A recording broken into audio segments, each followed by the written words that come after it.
Hey guys, so I'm still playing this Grim Dawn mod that turns Grim Dawn into Diablo 2 with all the quests and all the bosses and all the other shenanigans.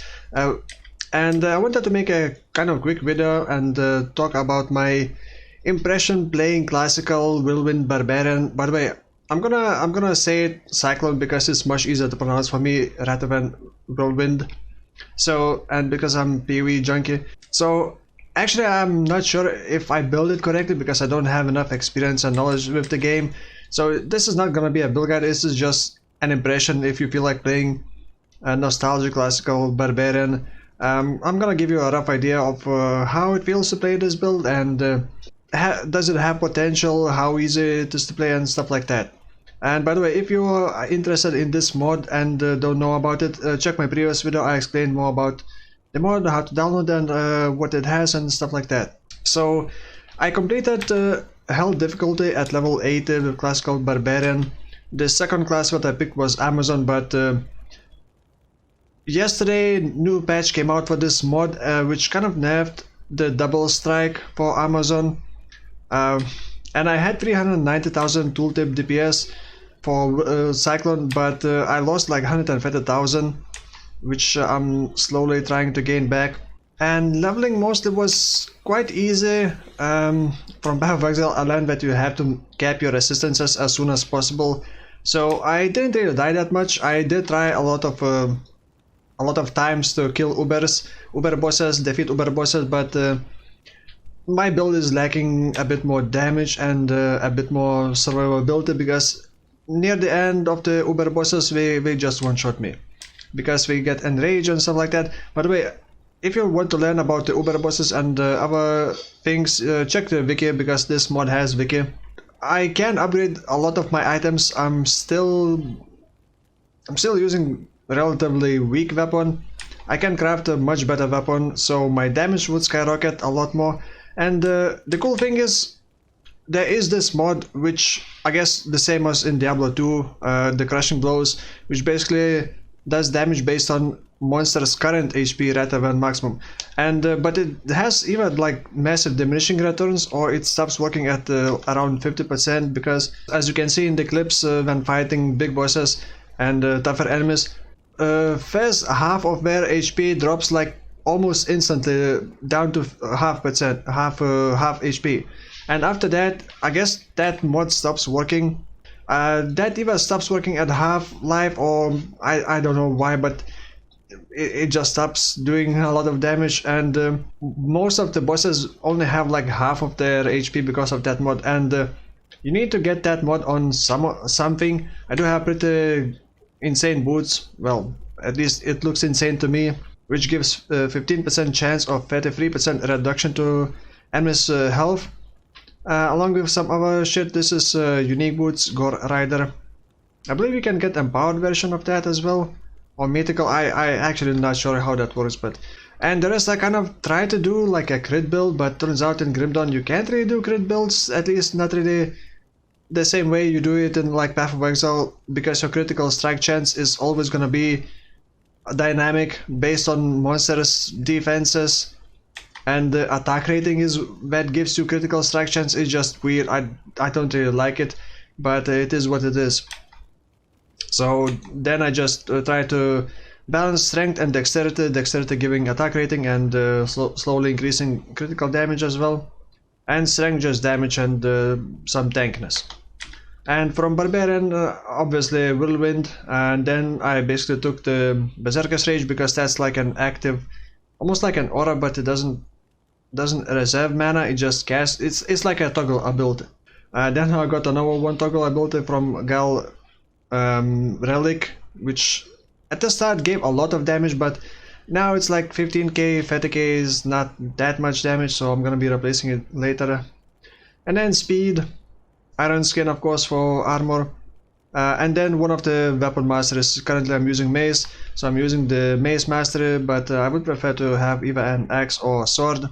And Devotion, I don't even know how to explain Devotion. I was basically aiming right from the start to get to all around Devotion Constellation, to get the procs which looked like almost like a Blade Vortex from Path of Exile. Okay, so maybe I should have started this sooner, but The Whirlwind, the Cyclone, as I call it, has very small area of effect, and you can't really increase it. At least I haven't found any way to increase it. Maybe there are some uniques or set items that would affect it, but if it's only in the end game, then it's not reliable and, well, maybe not obtainable at all. It only has 3 meters radius, and I don't think that it scales with weapon range because, well, it has fixed 3 meters radius and in the skill description, and it doesn't scale with levels, which is very sad. So most of the time you have to kind of ping pong between enemies and basically run next to each enemy to start hitting, and that part I don't like it. If I knew that it works that way, I would probably not have played this, but it's not that bad, and it only feels good if you have enough damage. If you don't, it just feels very painful, extremely painful. I would maybe even recommend you to maybe play some other build, farm some items when you get some good items, because that's another thing. I reached levels like 60, 65 with level 30 weapon. I could not find anything better. And as soon as I reached like 65, I got one weapon. 10 minutes later I got even better, and another 30 minutes later I got even better weapon, which is the Immortal King's mace. But I'm gonna be crafting even better one, which may actually double my DPS, which currently is around 300,000 damage per second on the Cyclone. But if you cannot 1-2 shot enemies, it feels pretty bad for the clear speed, and it's just not pleasant at all. And there's like no way to get like more clear speed. Like, I mean, I don't know, maybe there is, but if you want to play purely Cyclone, nostalgic Cyclone, Whirlwind, then like the clear speed is not pleasant at all. I don't know if it felt the same in Diablo 2, maybe I just forgot how it felt, but it wasn't very pleasant to play with the skill until I got enough damage. And I'll probably include some clips how it looked when I was doing normal bail runs and like nightmare bail runs and hell bail runs, but because normal and nightmare was massive difference, because in normal I still was using level 30 weapon, didn't really have enough damage, and didn't have the mod to reduce enemy health by percentage, so it took a while to defeat Baal. But in nightmare it was such a cheese, it was so easy. And in hell I was like 15 to 20 levels below, and despite that it was still very easy. I do have enough like survivability for hell, but for uber bosses it's definitely not enough. I have massive like life sustain. I got heal on procs when damage taken. I got life leech. I got absorption. I got all kind of things. But and also my merc from Act 4 is giving me Laws or Hope, which is an aura which gives some damage absorption, some regen, and some physical resistances, which is great. Another thing is, you probably see this thing on the right side, bottom right side. This is from Grim Internal mod. You can also download it. I'm basically using it to learn what kind of damage I'm taking, and to learn, well, what I need to improve basically, and just to keep track of how much XP I'm gaining, because it's pretty important. Bail runs are not the best for XP. The best kind of XP is going to the bail runs, but not actually fighting the bail spawn enemies. I usually get a lot more XP going from Wallstone Keep level 2 to the Baal, rather than defeating the Baal like champions. I don't know how to explain my items and devotions, but basically anything that is physical or just generic all damage type, attack speed, critical damage, attack rating. Of course, like I said, you want the mod that gives you chance of percentage enemy health reduction, and of course you want to cap your resistances. You may want to use materials, not materials, components to cap your resistances. That's how you should probably play it right from the start. You just see which resistances you lack, and then get the material which you basically can search actually in your stash. Let's say vitality, and see if you can apply it on something. I still got some room to improve, but quite a lot of room to improve. And then just cap your resistances, and then try to still have enough damage. As for mercenaries, I'm not sure what's best, but I do like the Act 4 support mercenary a lot. I'm pretty sure it is support, the one that gives you like regen aura. It's like a mix between completely defensive aura and completely support aura. Some regen, some defense. And another thing, the cyclone, the whirlwind, the more attack speed you get, the harder it is to sustain your mana.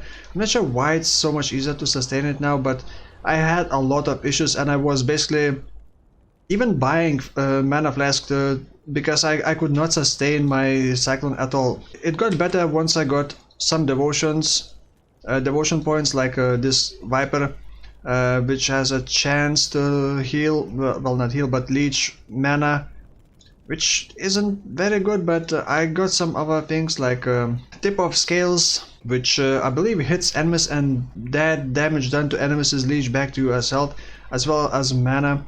So that also helps, but that's when hit, it's when you get hit. There are other things, but I am not sure what to get from here. Like I said, from Devotion, I went for the Oleron, whatever it is, for Blind Fury basically, while picking some damage nodes, and then after that, I actually wished I took this Kraken nodes sooner because that's massive damage improvement and you have to use the two-handed weapon. And after that, just see what you need, I guess. Don't ignore some resistances, you're gonna need some resistances. I did try to get a lot of physical resistances. I believe I have around 40... Yeah, I have 42% physical resistance, and most of the time you're gonna be taking a lot of physical damage. The other damage types that you need to be very careful of: Ether, Chaos, and Vitality. Those tend to do a lot more damage than others, and maybe it's because it's harder to get those resistances on items. I'm not entirely sure about that. At the start I was focusing on the right side, but maybe it would be better to focus on the left side first. I have no idea. Basically, attack rating, physical damage, attack speed, not crit chance, but attack rating and crit damage. And then just try to get some good procs, and then chance when hit to heal you, like this one. You can put it on like either your Warcries or Berserker's Rage, or even Relic if you got a Relic with a toggleable ability. And yeah, I have no idea how good this plan is. It just works for me. Like I said, I haven't been able to defeat Uber bosses yet, and Uber bosses, I think the highest one has like 1.4 billion HP, but I still got room to grow, like almost 20 levels until max, so I'm pretty sure that I can do this on this build. And yeah, I'm not sure if I forgot to mention anything, but I'm just not used to talking about Grim Dawn, and this is probably gonna be the last Grim Dawn video for me, and at least anytime soon, because well, the new Path of Exile League starts next week. And I'm gonna be returning to Path of Exile, and I can't wait. I miss Path of Exile so much now, but it's very nice to take a break from your main game. So next week, I'm probably gonna do one more video, non-Path of Exile video, and then maybe do Path of Exile video right before the League launch, talking about my kind of plan for the League, the starter build, and the week after next week I'm gonna be back to Path of Exile. So thank you for watching, and I will see you soon. Bye bye.